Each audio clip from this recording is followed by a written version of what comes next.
This is 9th standard lecture English, first unit 1.1. It is a poem Life, written by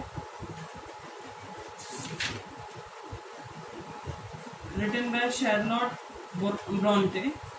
This poem is very much interested in your life also. You have to read this poem and have positive attitude towards your life. So it is a very important poem. ये पूरी जो poem है इसमें हम लोगों को काफ़ी सारी चीज़ें बहुत ही इजी वे में समझाने की कोशिश की गई है कि लाइफ में चाहे कितनी भी प्रॉब्लम्स क्यों ना हो, हमें हमारे लाइफ के गोल्स से बिल्कुल भी हटना नहीं है और लाइफ को इजीली हैंडल करना हमें सीखना चाहिए. So we are going to start this poem. Life believe is not a dream, so dark as sages से.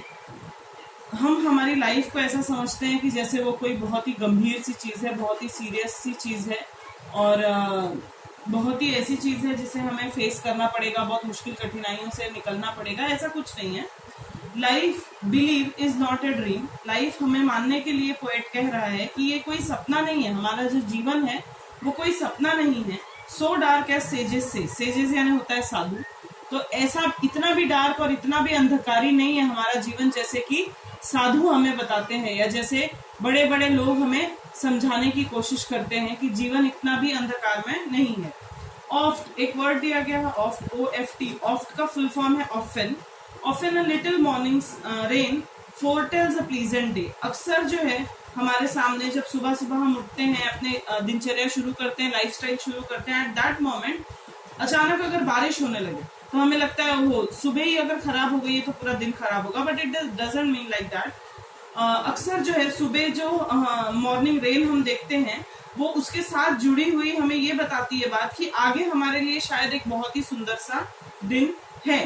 तो एक बहुत ही सुंदर सा दिन है हमें बताती है. यानी कि यहाँ पे पोएट हमें पॉजिटिव एटीट्यूड या पॉजिटिव व्यू रखने के लिए कह रहा है अपने लाइफ के लिए.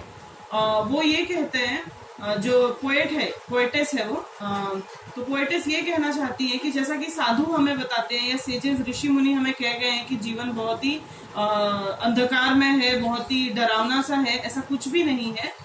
एक हल्की सी जो सुबह हो सकती है वो भी हो सकता है कि हमारे सामने कुछ डिफिकल्टीज की तरह हमें लगे, लेकिन आगे उसके पीछे, उन मुश्किलों के पीछे पीछे हमारे लाइफ में बहुत सारी खुशियां भी आने वाली हैं. ये हमें समझ लेना चाहिए. Then second stanza is sometimes there are clouds of gloom. Gloom जो है यानी यहाँ पे चमक है, तेज है, प्रखर है. तो gloom यानी होता है कि कुछ यहाँ पे gloom को सिंबलाइज किया गया है कुछ प्रॉब्लम्स के साथ, डिफिकल्टीज के साथ. कई बार हमें ऐसा लगता है कि हमारे जीवन में दुख के बादल घिर गए हैं या कुछ परेशानियां हमारे जीवन में आ गई हैं. But these are transient. All transient का मतलब होता है टेम्पररी. तो हमें ये समझ लेना चाहिए कि ये जो परेशानियां हैं ये बहुत ही टेम्पररी हैं. ये हमेशा के लिए हमारे जीवन में नहीं रहने वाली है. भले ही आज हमें दुख के बादल दिखाई दे रहे हैं. If the shower will make the roses bloom, O why lament its fall.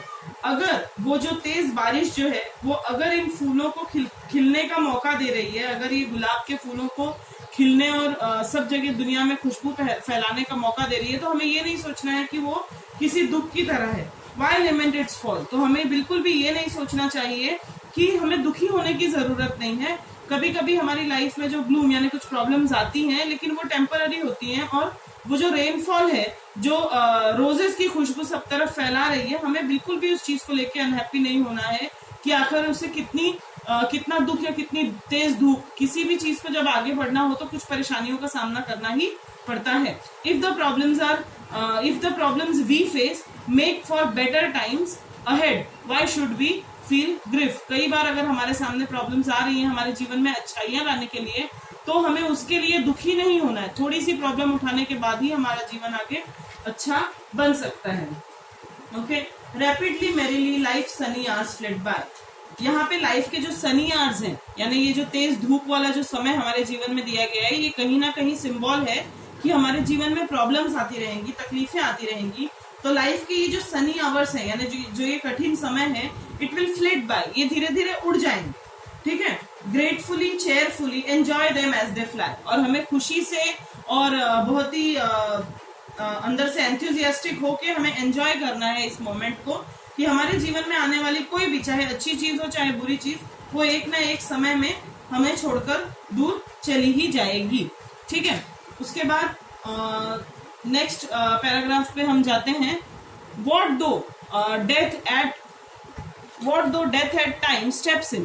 Okay, ये बहुत ही बड़े से सेंटेंस को बहुत ही छोटा करके बता दिया गया है कि what though death at time steps in। क्या हो अगर हमारी जिंदगी में मौत आ जाए तो। मौत, देखिए मौत बहुत बड़ी चीज है, बट उसको बहुत ही सोफिस्टिकेटेड, बहुत ही एकदम इजी वे में हमें बताया। इसे यूफेमिज्म कहते हैं हम, फिगर ऑफ स्पीच में इसका नाम भी आएगा, और ये एक तरह का पर्सोनिफिकेशन भी है, because death is given the human quality of stepping इन। इंसान अंदर जा सकते हैं, मौत अंदर नहीं जा सकती, बट डेथ को एक ह्यूमन क्वालिटी दी गई है। तो what though death at times steps in and calls our best away. और क्या हो अगर हमारे जीवन में मौत आ भी जाए और क्या करे, हमारे बेस्ट को, हमारे जो सबसे प्यारे लोग हैं उन्हें हमसे दूर ले जाए। What though sorrow seems to win। कैसा हो अगर हमें, क्या फर्क पड़ रहा है अगर हमें ऐसा लगे कि हमारे जीवन में दुख, सॉरो में एस कैपिटल है, आप देख सकते हैं यहाँ पे स्पेसिफिक बताने के लिए, जैसे बेस्ट का बी कैपिटल था कि जो हमारे बहुत ही अपने हैं उन्हें अगर कोई ले जा रहा है, या सॉरो एस कैपिटल दिया है, सॉरो यानी ये दुख है। क्या हो अगर हमारे जीवन में दुख जो है वो आते ही रहे, तो हमें ऐसा भी लग सकता है कि कई बार हमारे जीवन में दुख है वही जीते जा रहे हैं, हमारी खुशियां जो है वो पीछे हो जा रही हैं। आगे लिखा है OER, एप्रोस्ट्रॉफी लगाया हुआ है ऊपर, वहां पे ओवर है, उसका फुल जो है वर्ड वो है ओवर होप अ हैवी स्वे।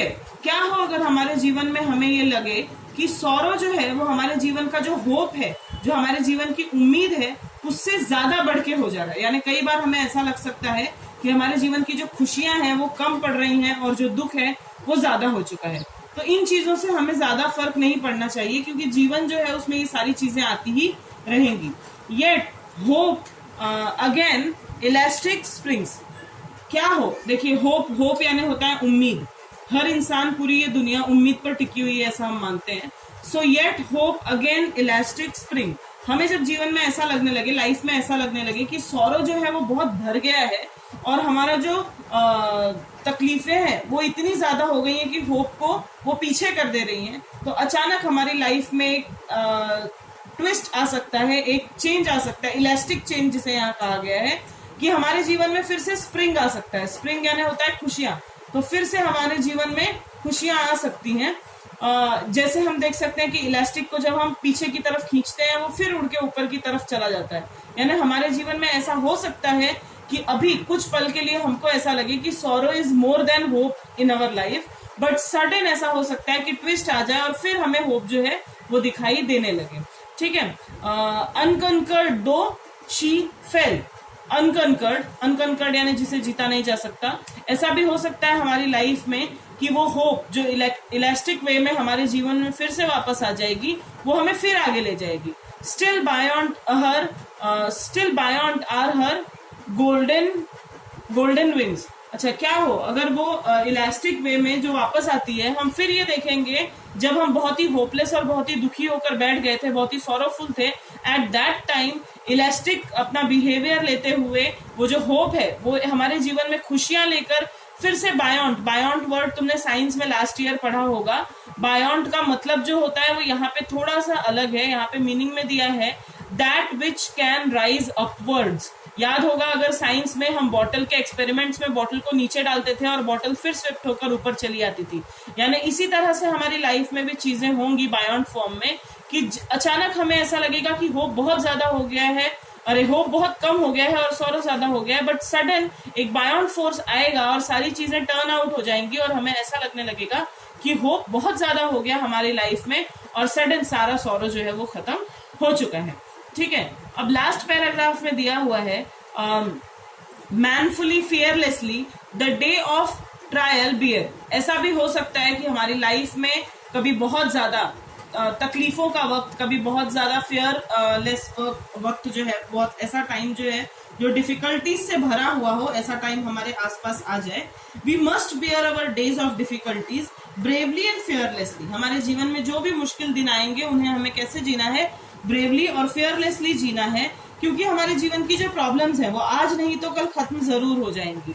ठीक है, तो आगे हमको दिया है for gloriously victoriously can courage quell despair, यानी हमारे जीवन की जो अच्छा वक्त है, जो हमारे जीवन की जो खुशियां हैं, the courage to face our problems can succeed wonderfully in helping us to suppress our despair. हमारे लाइफ के जो भी प्रॉब्लम्स हैं उसको खत्म करने के लिए हमारे अंदर का जो करेज है, हमारे अंदर का जो फियरलेसनेस है, वो हमें एक ना एक दिन आगे लेकर जाएगा। मीन्स ये पूरी पोएम जो है लाइफ जिसका नाम है, उसमें हमको पोएटेस जो है उन्होंने यही चीज समझाई है कि लाइफ जो है ये बहुत ही सीरियसली नहीं है, इट इज एडवेंचरस है। जैसे कि आज जो है हम हमारे अंदर हमेशा अगर पॉजिटिव एटीट्यूड बनाकर रखते हैं तो life is never going to cheat us. हम लोग हमेशा उस चीज में आगे बढ़ सकते हैं। आज बहुत ज्यादा हमें सौरव लग रहा है, बट कल के डेट में हमारे सामने बहुत सारी खुशियां भी आ सकती हैं। So in this way this poem is finished. Thank you.